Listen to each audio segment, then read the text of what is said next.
The first sound was a gurgle.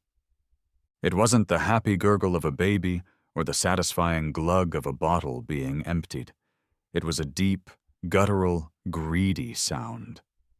A sound of profound wrongness that cut through the cheerful cacophony of a perfect summer Saturday. It was the sound a giant might make pulling the plug on the world's biggest bathtub. I was on my feet before my brain had even processed it, my phone clattering to the hot concrete. Across the shimmering blue expanse of the Maple Creek Estates community pool, a dozen kids in the middle of their swim lesson stopped, treading water with confused looks on their little faces. My son, Leo, all of 7 years old and previously the proud new owner of a fledgling doggy paddle, looked over at me, his eyes wide. "Dad?" The gurgle grew into a roar, a vortex of suction that made the water tremble. The surface of the pool, which seconds ago had been a joyous canvas of splashes and ripples, was now swirling, a liquid galaxy spiraling toward the 3 large grates of the main drain in the deep end. The water level began to drop, not subtly, visibly, alarmingly. Parents were sitting up in their lounge chairs, shielding their eyes, muttering, "What's going on? Is that supposed to happen?" Then I saw her. Standing by the pump house, next to a large red wheel valve labeled emergency drain, was Brenda. Her hand was resting on the wheel, as if she were a sea captain at the helm of a great ship. She wore crisp white linen pants, a navy blue polo shirt with the HOA logo embroidered over her heart, and a look of grim, unyielding satisfaction. I ran. My flip-flops slapped against the deck, a frantic counter-rhythm to the greedy roar of the drain. Other parents were scrambling now, shouting for their kids as the shallow end transformed into a rapidly expanding beach. Leo, caught in the deeper water, was starting to panic. The other kids were finding their footing on the suddenly emerging pool floor, but he was still out of his depth, the receding water making his little arms and legs flail with terror. "Brenda!" My voice was a raw shout that barely carried over the din. "What in the hell are you doing?" She didn't look at me.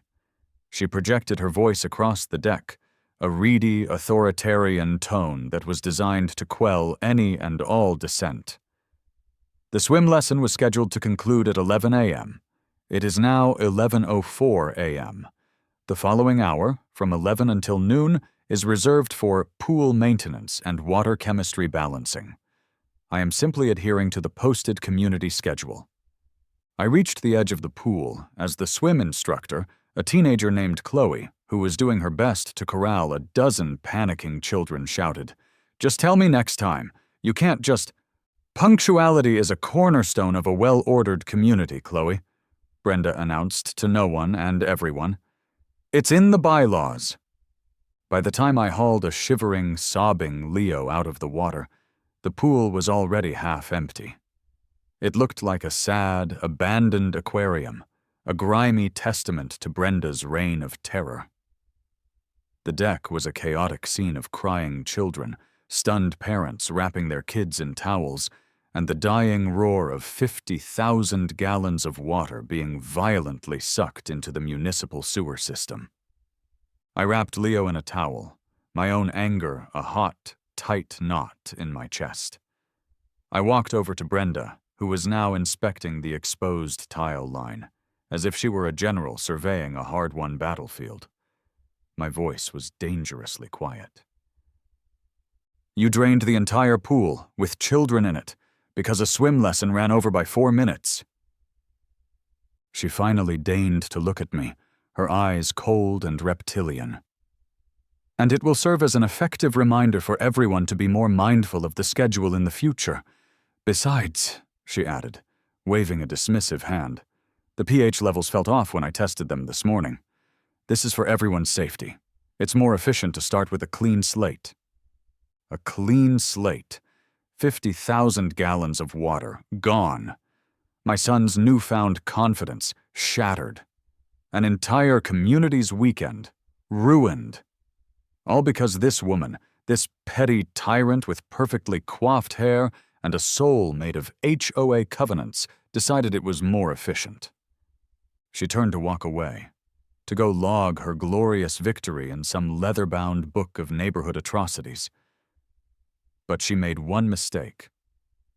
As she looked at me, a flicker of recognition crossed her face. "Oh, Michael, isn't it? You're on Mulberry Lane. You work for the city, don't you? Public Works or something?" I just stared at her, my mind a blank slate of pure, unadulterated rage. "Yes," I managed to say. "Something like that." She gave a curt, dismissive nod and walked off. She had no idea. She had absolutely no idea. She, who worshipped at the altar of rules and regulations, had just declared war on the man who writes them. She, who had just weaponized a community pool, had forgotten one very important detail about the man whose son she'd just terrified. I managed the Northwood Municipal Water and Sewerage Department. Every pipe, every valve, every single drop of water that flowed into her pristine, orderly home came from me. And as I held my crying son, looking at the pathetic concrete crater she had created, a new plan began to form. "A clean slate," she'd said. "Oh, Brenda, you have no idea what a clean slate really looks like." It had started out so perfectly, which, in retrospect, was the universe's way of putting a big, fat target on the day's back. Saturdays in July are sacred. They are a promise whispered on Wednesday and shouted with glee on Friday afternoon. This one was shaping up to be a Hall of Famer. The sun was bright, but not oppressive. A gentle breeze rustled the leaves of the maple trees lining the lane, and the air smelled of freshly cut grass and impending barbecue. For me, the pinnacle of this domestic bliss was the community pool. It was our neighborhood's great equalizer, a chlorinated oasis where tax brackets and lawn care rivalries were temporarily forgotten in the pursuit of not getting a sunburn. More importantly, it was the place where my son, Leo, was finally conquering his fear of the water. He'd spent the first half of the summer clinging to the side like a barnacle, his little face a mask of concentration and anxiety. But today was different. Today, Chloe, the endlessly patient swim instructor, had worked some kind of magic. Leo was kicking. He was paddling. He was moving through the water under his own power, a small, triumphant, pipe-cleaner-shaped vessel charting a new course.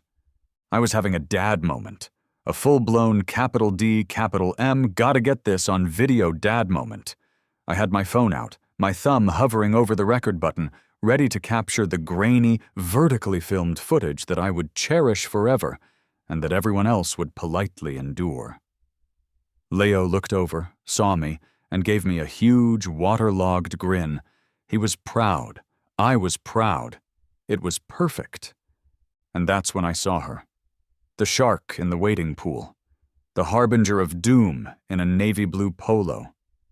Brenda. She wasn't doing anything, not yet. She was just standing by the gate, arms crossed, her posture a rigid testament to her disapproval of, well, everything. Fun, probably. Laughter. The joyous, chaotic symphony of a dozen kids trying to baptize each other with pool noodles. Brenda was the duly elected president of the Maple Creek Estates Homeowners Association, a position she held with the iron-fisted gravitas of a Cold War dictator. Her lawn was a perfect, weedless emerald carpet. Her mailbox was painted the precise shade of beige mandated by Article 9. Her car was never, ever, parked on the street overnight. She didn't just follow the rules, she was a vessel for them. A walking, talking embodiment of the 3-inch thick binder of covenants that governed our lives. My own personal file with Brenda was already thick. There was the incident where she measured the height of my grass with a ruler and left a Polaroid of the offending blades in my mailbox with a note. There was the formal warning I received because my son's plastic slide was visible from the street for more than the approved 48-hour recreational period. She was a creature of pure, uncut procedure. I watched as she began her patrol. She glided along the perimeter of the deck, her eyes scanning for infractions. Her gaze landed on Robert, a guy from the next cul-de-sac over, who was quietly enjoying the day with his family. Next to his lounge chair sat a small cooler. Brenda stopped. "Excuse me, Robert?" Robert looked up, blinking in the sun. "Oh, hey Brenda, how's it going? Is that a glass bottle of iced tea in your cooler?" Her voice was flat, devoid of pleasantry. It was the voice of bureaucracy itself. Robert glanced at his cooler. Yeah, it's a Snapple. Lemon." Brenda pointed a perfectly manicured finger at a large sign bolted to the fence. The sign was cluttered with a comically long list of prohibitions. "Rule 7, subsection B," she recited from memory. "No glass containers of any kind within the pool enclosure. You're a member of the board, Robert. You, of all people, should know the rules." "It's sealed," Robert protested weakly. "I wasn't even going to open it here. I just brought it from the car." "The rule is not no opened glass containers, Robert. The rule is no glass containers. The distinction is critical for insurance and liability purposes. Please remove it from the premises immediately." Her tone left no room for negotiation. She was an unmovable object of petty tyranny. With a deep, world-weary sigh, Robert got up, took his offending bottle of iced tea, and did the walk of shame back to the parking lot. Brenda watched him go, her expression unchanged. She made a small, satisfied tick mark on a clipboard she'd materialized from thin air. "I rolled my eyes so hard I think I sprained an optic nerve." This was her Super Bowl, I thought. Her sacred duty. I turned my attention back to the pool, back to Leo. Chloe was gathering the kids for one last game. It was a few minutes past 11, but nobody cared. The kids were having a blast. I raised my phone again, determined to capture the moment. And that's when the gurgle started. That's when this perfect Saturday officially died, murdered in cold blood by a woman who valued a schedule more than the joy of a 7-year-old boy. As I stood there, comforting my son, the full weight of her action hit me. It wasn't just about the water, it was about power. She did it because she could, because it sent a message that she was in charge. She had flexed her authority in the most dramatic, wasteful, and cruel way imaginable. And as she walked away, after acknowledging that she knew who I was and what I did for a living, she wasn't just walking away from a half-drained pool. She was walking away from a man who had just been handed the perfect, custom-made, bureaucratically sound blueprint for revenge. In the immediate aftermath, a strange sort of dazed fury settled over the parents.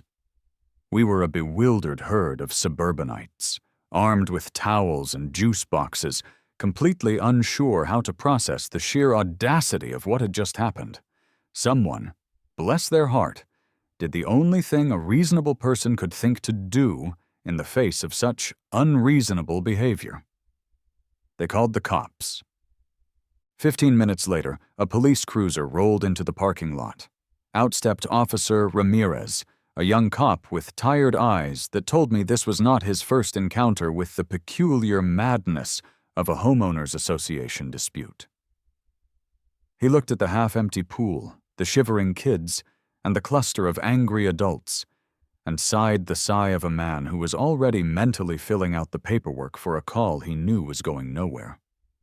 "So," he said, flipping open a small notepad, "let me get this straight. You're telling me that the HOA president drained the community pool, on purpose, during a swim lesson?" "That's the long and short of it, yes," I said, trying to keep my voice even.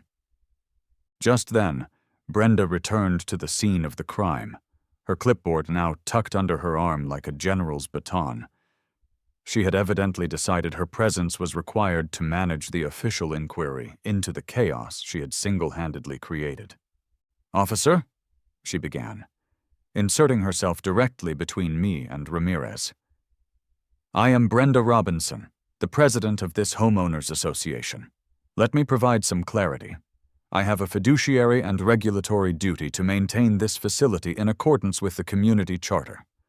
The posted schedule, which is legally binding for all residents and their guests, was being violated." Officer Ramirez blinked slowly. "Ma'am, they were kids swimming." "They were individuals on community property outside of the designated hours," Brenda corrected him. "I acted entirely within my rights as defined by the Maple Creek Estates Charter.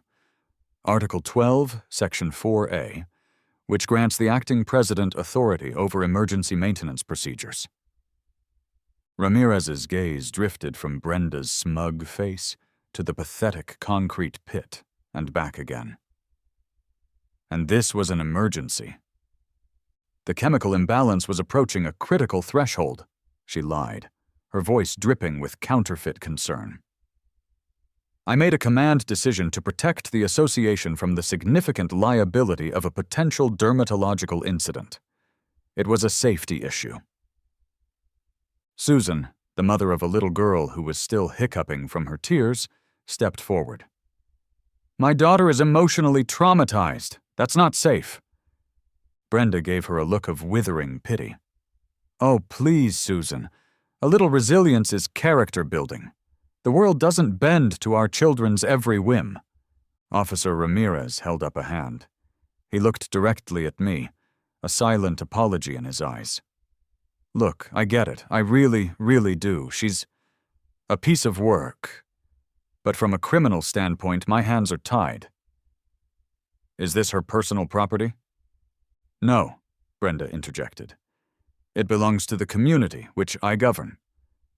"Right," Ramirez continued, his voice heavy with resignation. "So she didn't damage her own private property, and she didn't damage anyone else's private property, and thankfully no one was physically injured. As far as the law is concerned, this is a civil matter, an internal HOA dispute. You'd have to sue the HOA, which in effect means you'd be suing yourselves.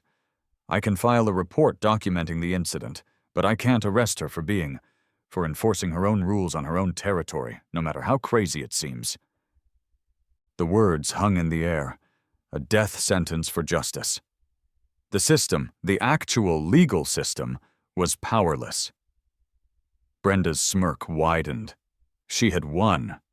She had operated in a magical gray area of bylaws and private governance that made her untouchable. She was a king in her own tiny beige-colored kingdom. Officer Ramirez gave me a final, sympathetic shrug, snapped his notepad shut, and walked back to his cruiser, leaving us to the mercy of our elected tyrant. That evening, the mercy was non-existent. An emergency HOA meeting was called in the community clubhouse, a soulless room with fluorescent lighting, beige folding chairs, and the lingering scent of stale coffee and defeat. About 30 of my neighbors were there. A collection of angry, frustrated faces all pointed toward the front of the room where Brenda stood at a podium, looking as serene and unbothered as a Zen master. "Thank you all for coming on such short notice," she began, her voice echoing slightly in the quiet room. "It has come to my attention that some residents were displeased with the proactive maintenance I was forced to perform at the pool facility today. I want to be perfectly clear. The situation was untenable." She paused for dramatic effect, scanning the room. The chemical imbalance, caused by a combination of high bather load and improper adherence to the schedule, was reaching a critical point. The prolonged, unauthorized presence of swimmers was exacerbating the issue exponentially. I made a difficult but necessary command decision to protect our association from the crushing liability of a sanitation failure. A complete drain and refill is the only way, according to the pool operator's handbook, to be 100% certain we have a clean slate and can reset the water's chemical memory. Chemical memory?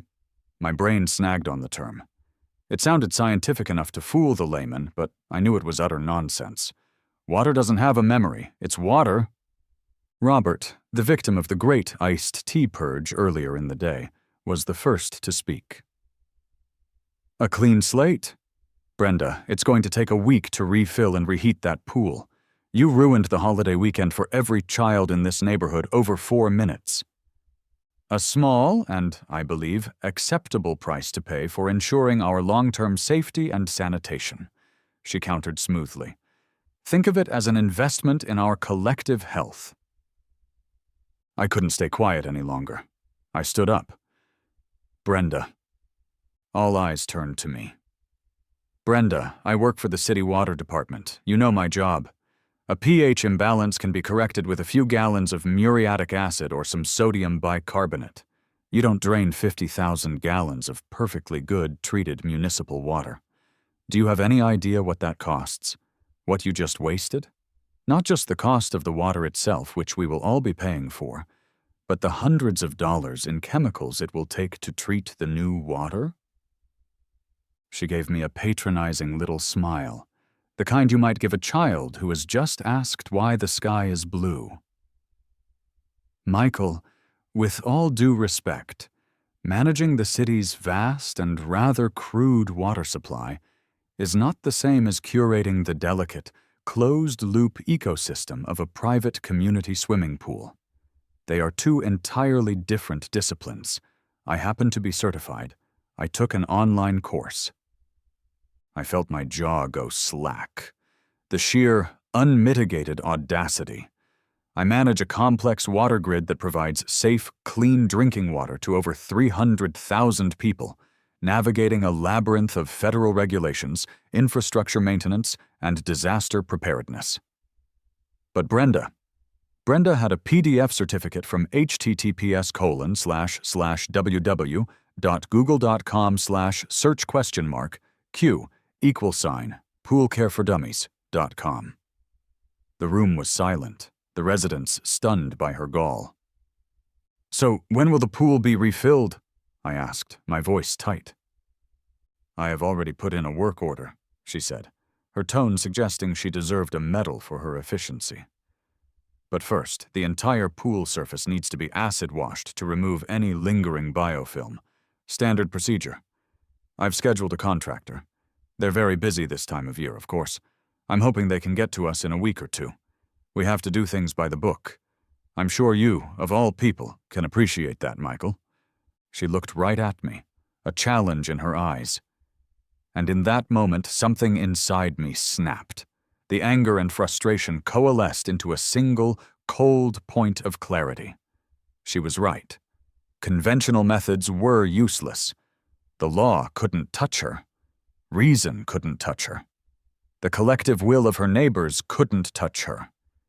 She had wrapped herself in a bulletproof vest of procedure and bylaws. But she was about to find out that I was a master of procedure, too.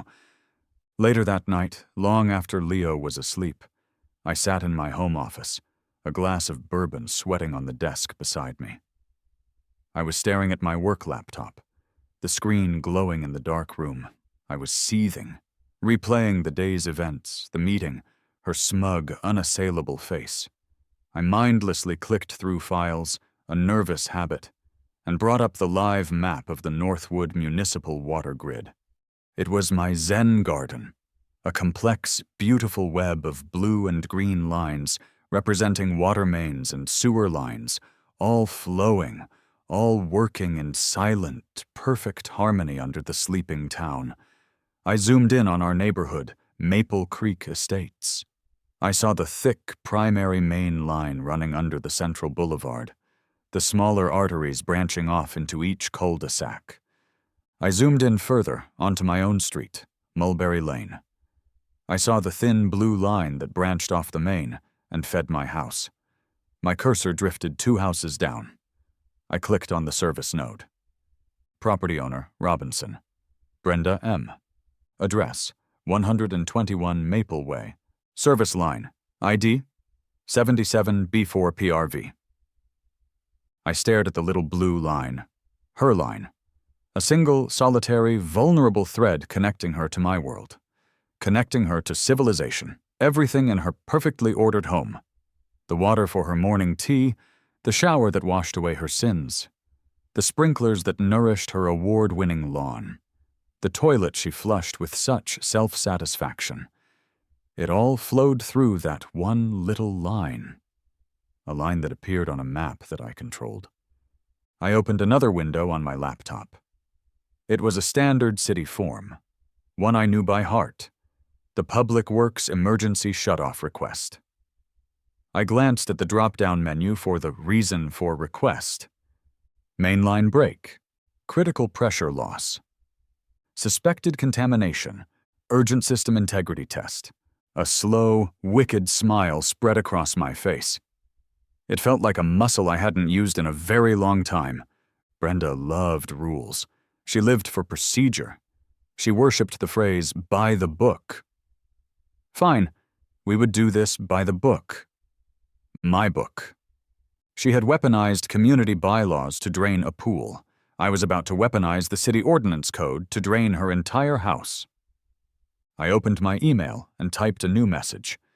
To Gus Kowalski, g.kowalski@northwoodcontracting.net. Sal Petrocelli s.petrocelli@northwoodcontracting.net. From Mike Roston, m.roston@northwoodcity.gov.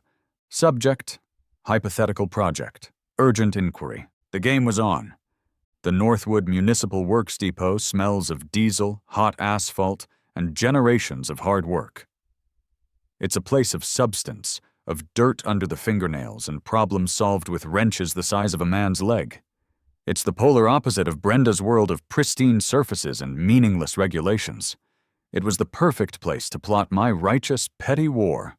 I met Gus and Sal the next morning by their beat-up Ford F-250. I had the blueprints for the Maple Creek water main spread across the dusty hood of the truck. Gus Kowalski is a fire plug of a man, built low to the ground with a barrel chest and a perpetually cheerful, sun-crinkled face. He's been laying pipe for the city since before I was born, and possesses a Ph.D. in creative problem-solving. Sal Petrocelli is his partner, a tall, skeletal figure who communicates almost exclusively in grunts, sighs, and the occasional perfectly timed one-word utterance. He's a savant with heavy machinery and can smell a weak valve from 50 yards. They were my guys, the best in the business. And more importantly, they had a deep and abiding hatred for bureaucratic nonsense and the people who peddle it. "Morning, Mike," Gus beamed, clapping me on the shoulder. "What's the emergency? You look like someone peed in your cornflakes." Sal just grunted, his eyes already scanning the blueprint. "Something like that?" I said. I tapped a specific spot on the map. "Let's talk hypothetically for a minute. Let's say we detected a significant intermittent pressure drop originating right here from this specific lateral line." I pointed directly to the line servicing 121 Maple Way.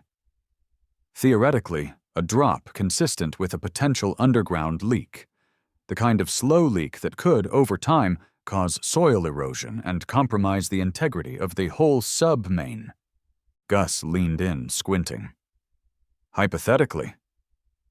Sal grunted again, a low, inquisitive rumble. "Hypothetically," I continued, warming to my theme, "what would be the standard operating procedure for a suspected leak like that?" Gus straightened up and rubbed his chin. "Well, Mike, the standard procedure is a pain in the ass. You gotta file for a non-emergency inspection, wait for the survey team, get a soil sample, send a dozen notices. Takes weeks. The homeowner would barely notice a thing." My face must have fallen, because he immediately held up a finger. "But," he said, a twinkle appearing in his eye, "you didn't say it was a standard situation. You said it was a significant drop. If we were to classify this as a critical suspected failure..." He drew the words out, savoring them. "So, well, now that changes everything. That's a priority 1 emergency ticket. That's a public safety issue. You could bypass all that red tape, authorize an emergency excavation right away. An emergency excavation, I repeated, the words tasting like honey. Oh yeah, Gus said, warming up. We'd have to shut off the water service at the street, of course. Can't have water spraying everywhere when we dig. Then we'd have to dig up the valve box, check the seals, run a full pressure diagnostic on the line. It's a big job, very involved. Could take a while, especially if we, run into complications. He winked. Sal, who had been silent this whole time, finally looked up from the blueprint, his gaze moving from the map to my face. A rare, slow grin spread across his features. "Whose house?" he asked. I allowed myself a small, tight smile. It's the house of a very concerned citizen. Someone deeply invested in public safety and the meticulous application of proper procedure. Gus let out a booming laugh. A real stickler for the rules, I bet. Oh, we love those, don't we, Sal? Sal's grin widened. Loudest backhoe, he said. It was a full sentence for him. You heard the man, Gus said, clapping his hands together. We can be there Tuesday morning, 8 a.m. sharp. We'll bring the big backhoe, the one that rattles windows. We'll bring cones, caution tape, the works. We'll make it look like we're preparing for the apocalypse on her front lawn. My fortress of paperwork was the next step. I spent the rest of the day in my office, not as a city manager, but as an artist. My medium was bureaucracy. My masterpiece was work order hash 8814B. I filled out every form, every digital field. For justification, I crafted a symphony of jargon, a beautiful lie wrapped in a dozen kernels of truth. Anomalous telemetry readings logged Saturday, 11:05 a.m., indicate a potential substrate erosion event around the primary T-junction servicing address 121 Maple Way. A significant, non-recurrent demand surge of approximately 50,000 gallons was logged from the associated property, possibly indicating a pressure feedback event that may have stressed the valve seating and surrounding infrastructure. Immediate physical inspection is required to prevent catastrophic failure and potential sinkhole formation under the public right-of-way. It was perfect. There was a 50,000 surge. She did cause it. I was just interpreting the data with a certain creative flair. I CC'd the Public Works Director, the City Engineer, and the Traffic Management Department. I scheduled the road crew for a minor traffic diversion. I flagged the job with the highest possible urgency rating. Critical. Public safety hazard. I wasn't just planning revenge. I was building an airtight, legally defensible, bureaucratically beautiful cage for Brenda. Tuesday morning was glorious. The sky was a crisp, cloudless blue. The air was warm. It was the kind of day that made people want to water their prize-winning petunias. I was parked at the end of Mulberry Lane in my personal car, a thermos of hot coffee in my cup holder, with a perfect, unobstructed view of Brenda's house. This was better than theater. At 8 a.m. sharp, the convoy arrived. It was a beautiful sight. A massive city dump truck, followed by the flatbed trailer carrying the backhoe, Sal's beloved loud one. And finally, Gus and Sal's F-250 pulling up the rear. They descended upon Brenda's property like a well-oiled machine. Cones were deployed with sharp, snapping sounds. Caution tape was unspooled. Sal fired up the backhoe, and it roared to life, a thunderous promise of the inconvenience to come. Right on cue, Brenda's front door opened. She emerged in a plush silk robe, the morning paper in her hand. She took one look at the army setting up camp on her immaculate, perfectly edged lawn, and froze. Her face was a sublime portrait of confusion morphing into outrage. She marched across her lawn, her slippers getting damp from the morning dew. I couldn't hear the exact words, but I could see the pantomime unfold. Brenda, pointing and demanding answers. Gus, holding up his clipboard with the official multi-copy work order, smiling his most patient, unhelpful smile. Sal, completely ignoring her, began spray painting a large, ominous white rectangle in the dead center of her lawn. Brenda's arms started flailing. Gus just kept pointing to the paperwork, shrugging his shoulders as if to say, "Hey, what can you do? It's procedure." At 8:30 a.m., the first blow landed. It was the moment her automated sprinkler system was scheduled to begin its morning cycle. I watched her lawn. Nothing. Not a single drop. A flicker of real panic crossed her face. She looked from the dry sprinkler heads to the crew, then back again. Phase 1, Operation Dehydration, was complete. Her precious, award-winning Kentucky bluegrass was about to feel the burn. I took a long, satisfying sip of my coffee. The appetizer had been served. Back in my office, I had forwarded the main water department line to my cell phone for emergency operational oversight. I didn't have to wait long. At precisely 9:02 a.m., my phone buzzed. The caller ID glowed with a name that filled me with a deep, profound joy. Brenda Robinson. I let it ring 3 times for effect, took a deep breath, and composed my features into a mask of mild concern. I answered in my best, concerned, overworked but helpful bureaucrat voice. "Northwood Water and Sewerage, this is Mike." "Michael?" Her voice was a venomous hiss.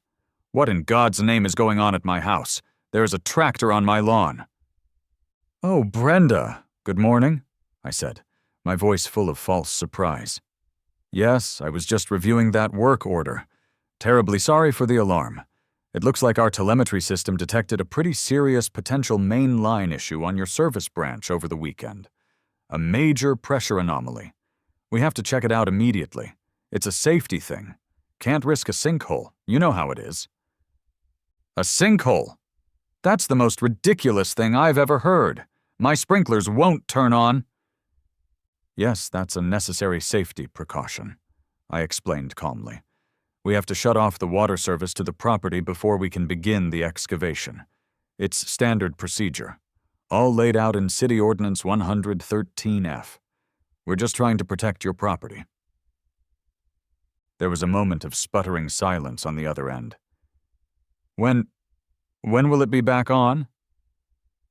"Well, that's the million-dollar question, isn't it?" I sighed dramatically. "These old pipes can be tricky. Could be a few hours. Could be a couple of days, depending on what we find down there. But please, don't you worry. We've got our absolute best crew on it. Gus and Sal are miracle workers." I hung up, a grin spreading across my face. It was working. It was working beautifully. The second call came at 12:37 p.m., right as I was enjoying my lunch. "Northwood Water, Mike speaking." "Me again," she snapped. "I can't flush my toilet." "Yes," I said, taking a slow bite of my sandwich. "That would be an expected and direct consequence of the water being shut off to your house, Brenda." "This is completely unacceptable. I have guests from the garden club coming over for bridge tonight. How long is this going to take? The men on my lawn are just sitting in their truck eating sandwiches." "Ah, yes," I said, feigning a look at a non-existent schedule. "That would be their mandated union lunch break. 30 minutes, unpaid. We do everything strictly by the book here at the water department, Brenda. As I'm sure you can appreciate, rules and schedules are very important for ensuring smooth and fair operations for everyone." The silence on the other end was so thick, I could have cut it with a knife. I could almost hear her brain short-circuiting as I used her own twisted logic against her. The third call came late in the afternoon. Her voice was starting to fray. "Mike." "Brenda, any updates?" "No updates!" she shrieked.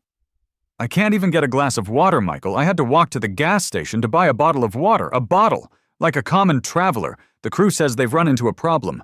Something about a rusted transfer flange." "Oh, the transfer flange," I said, my voice full of grave concern. I'd invented the term 5 minutes earlier in a text to Gus. That's not good. That's a critical component. Gus just called me about that. It's worse than we thought. It seems to be an older model, possibly outdated. They might have to special order a replacement. Special order? From where? There's a specialty plumbing supplier in Pennsylvania that might have one. But with shipping, it could take a few business days, maybe longer. This time, the sound on the other end wasn't silence. It was a small, strangled gasp of pure despair. A few days? We have to do this right, Brenda, I said, my voice a soothing balm of bureaucratic poison. Can't cut corners when it comes to public safety. As I hung up the phone, I leaned back in my chair and looked out the window. The sun was beginning to set. Her lawn was a mess of dirt and machinery. Her house was dark and dry. Her world, once a fortress of rules and order, had been plunged into chaos. And the best part? I hadn't broken a single rule. By Wednesday evening, the tide had turned. Or rather, it had steadfastly refused to. For 48 hours, the house at 121 Maple Way had been an island of arid misery in a sea of suburban comfort. The once proud lawn was now a patch of brown, crisscrossed with the tracks of heavy machinery. The glorious petunias had wilted into sad, brown crisps. A large, muddy hole gaped in the yard like an open wound. The mighty fortress of Brenda had been brought to its knees by the simple absence of H2O. I knew the confrontation was coming. It was inevitable. I decided to choose the battlefield. I drove over to the community pool. It was empty, a ghost of its former self. The concrete basin was bone dry, stained and forlorn under the setting sun. The chain on the gate was locked, adorned with a sign Brenda herself had laminated. Pool closed for emergency maintenance until further notice. The irony was so thick it was practically a solid. I stood on the deck, my hands in my pockets, just looking at the pathetic sight. It was here that her crime had been committed. It was only fitting that it be the site of her surrender. I didn't have to wait long. A silver Lexus sedan screeched into the parking lot, kicking up gravel. Brenda burst out of the driver's side. She was a sight to behold. She was undone. Her normally helmet-like hair was flat and greasy. Her face, stripped of its usual mask of makeup and smug superiority, was pale and drawn. She was wearing a wrinkled tracksuit that looked like it had been slept in. She looked wild. She looked thirsty. She stormed across the asphalt, her eyes locked on me. This wasn't the calm, calculating Brenda of the HOA meetings. This was a cornered animal. "You," she hissed as she approached, her voice a dry rasp. "This is you. This is all you're doing, isn't it?" I turned slowly, affecting a look of mild surprise. "Brenda, good evening. You look a little parched. Everything all right at the house?" "Don't you play dumb with me, Michael," she snarled, jabbing a finger in my direction. "Don't you dare. 2 days. For 2 days I have had no water. My hydrangeas are dead. I had to use bottled water to make my morning coffee. Do you know how humiliating that is? The contractors, your little friends, they just told me they have to order a custom-forged flange adapter from a specialist foundry in another state, and it might take a week. A week!" "Ah, the custom flange adapter," I said, nodding gravely. "A real pain when those go. And the supply chain issues these days. They're just a killer. Really throws a wrench in the whole schedule, you know?" I let the word schedule hang in the air between us. Her eyes narrowed. The gears were turning in her dehydrated brain. "This happened right after I drained the pool," she said, her voice dropping. "Right after you and I had our disagreement. This is retaliation." I let the silence stretch out. I dropped the act. My voice became quiet, calm, and as cold and hard as the concrete we were standing on. Retaliation is an ugly word, Brenda, I said. I prefer to think of it as cause and effect, or better yet, adherence to procedure. Let me explain it to you in terms I'm certain you'll understand. I took a step closer. She instinctively took a step back. On Saturday at approximately 11:05 a.m., I began, my voice clear and steady. Our municipal water system's telemetry registered a massive, unscheduled, high-velocity water draw originating from this precise location, 50,000 gallons. An event like that, Brenda, coming from a low-density residential grid, sends up more red flags in my department than a May Day parade in old Moscow. It's the digital equivalent of a screaming fire alarm. I paused, letting her absorb it. An anomaly of that magnitude suggests one of two things. Either a primary water main has catastrophically failed, or there's a serious service line rupture. Both scenarios point to the imminent possibility of a sinkhole, a geyser, a public safety nightmare. But I was the one who drained the pool, she stammered, the horrifying realization beginning to dawn on her face. Her mask of fury was cracking, revealing the raw panic beneath. Exactly, I said, my voice dropping to a near whisper. You did it. You created the anomaly. You pulled the trigger. And my department, in the interest of public safety and following our protocols to the absolute letter, had no choice but to flag the service line closest to the source of the anomaly for an immediate Level 1 emergency inspection. Your service line, Brenda. We had to shut it down. We had to excavate. It was our duty. It's in the rule book. I looked her dead in the eye. You love rules, don't you, Brenda? You love schedules. You love enforcing them with an iron fist, no matter what the cost is to other people. Well, guess what? So do I. You drained a pool full of happy children out of pure, spiteful arrogance. I shut off your water to investigate a potential catastrophe that you yourself created. My paperwork is perfect. My justification is sound. My crew has followed every single city and union guideline. You have no one to blame but the face you see in the mirror every morning, assuming you have enough bottled water to splash on it. She just stared at me, her mouth slightly agape. Her entire world, the carefully constructed edifice of her authority, had been dismantled with her own tools. She had been beaten at her own game. The foundation of her reality, that she was the one who wielded the rules, had crumbled to dust. You can't, she whispered, her voice cracking. You can't do this. I already did, I said softly. I turned and started to walk away. Over my shoulder, I added, Now, if you'll excuse me, I'm going to go home and take a nice, long, hot shower. I hear the water pressure over on Mulberry Lane is absolutely fantastic. As I walked toward the parking lot, I noticed them. A handful of other neighbors, Robert, Susan, and a few others. They had been drawn by the commotion and had been standing by their cars, watching. They had heard it all. They didn't cheer, they didn't applaud, they didn't have to. A slow wave of quiet, deeply satisfied smiles passed between them. They looked at Brenda, then at me, and a silent understanding hung in the evening air. Brenda saw their faces. She saw the absence of sympathy. She saw the cold, hard satisfaction in their eyes. For the first time, she was not the one in power. She was just a woman with a dry faucet and a dead lawn. And in that moment she visibly wilted. The queen had been deposed. The next morning I was feeling magnanimous. Victory is sweet, but a prolonged, torturous victory is even sweeter.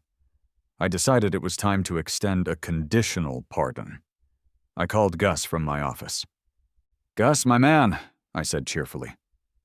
Mike here, just calling for a status update on the, custom-forged flange adapter situation for 121 Maple Way. Wait, I could hear the grin in Gus's voice. Funny you should ask, Mike. It's a miracle. I was just down at the depot, and what do you know? I found one. It must have fallen off the back of another truck right into our spare parts bin. Looks like we can get that line repaired and get the water back on for the poor lady this afternoon. Say around 3 p.m. I swiveled in my chair, looking out at the sunny afternoon. You know, Gus, I'm looking at the crew schedule. It looks like you guys are due for an extended break after such a stressful, complicated job. Why don't you take a long lunch? A very long lunch. Let's aim to restore service around 5 o'clock. Let her sweat for the rest of the business day. Gus chuckled. 5 o'clock it is, boss. And hey, what about the lawn? Sal's a real artist with the backhoe, but he can be a little rustic with his landscaping. Leave it lumpy, Gus, I said, for authenticity, a reminder of the serious infrastructure work that was performed. Lumpy it is, he confirmed. I hung up the phone with a sense of profound satisfaction. I had learned a valuable lesson. True power wasn't just about having the ability to turn the water off. It was about having the unquestioned authority to decide exactly when, and under what conditions, it got turned back on. The news of Brenda's downfall spread through Maple Creek Estates faster than a dandelion infestation on an unpoliced lawn. That weekend, an emergency HOA meeting was called, not by Brenda, but by a petition signed by 2/3 of the residents. It was held on the lawn in front of the still-closed pool. Brenda didn't even show up. She was voted out as president in a unanimous decision. Robert, the guy she'd shamed for his glass bottle of iced tea, was reluctantly and unanimously voted in as the new president. His first official act was to look at the crowd and say, "All right, look, my first decree is this.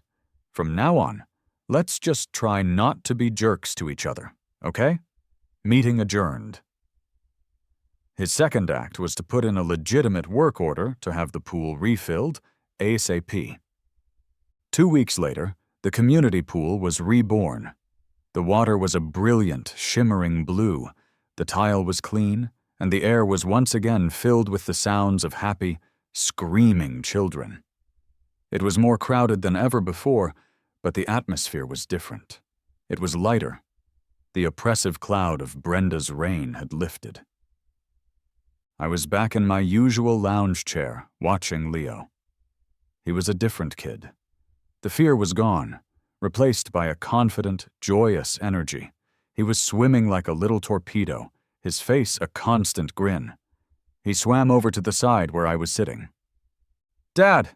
Dad, watch this!" he yelled. Before I could answer, he launched himself into a perfect, massive cannonball. A tidal wave of chlorinated water erupted from the pool and crashed down directly on top of me. I came up sputtering, soaked to the bone, and laughing. Robert wandered over, his ever-present cooler in tow. He popped the tops on 2 aluminum cans of soda and handed one to me. "To the man who saved summer," he said with a smile. I took a sip, the cold fizz a welcome relief. "I was just doing my job, Robert," I said, a grin tugging at my lips, "protecting vital municipal assets from anomalous pressure surges." Robert laughed and shook his head. "Whatever you say, Mike. Whatever you say." We clinked our cans together. I leaned back in my chair, the sun on my wet face, and looked around. I saw my son, happy and fearless in the water. I saw my neighbors, relaxed and talking and laughing with one another. I saw a community that had been freed from the clutches of a petty tyrant. I heard through the grapevine that Brenda had put her house up for sale. Apparently, the lumpy, barren patch of dirt in her front yard was a constant, humiliating reminder of her defeat. Her hydrangeas never recovered. Some people say revenge is a dish best served cold. I've come to disagree. I think it's a dish best served with overwhelming bureaucratic force, unimpeachable paperwork, and a healthy dose of public humiliation. It's a dish prepared with the slow, simmering heat of righteous anger and garnished with the sweet satisfaction of watching a bully get exactly what they deserve. Another wave of water from a nearby splash fight hit me in the face. I didn't even mind. I just smiled. Yeah, this was definitely worth it.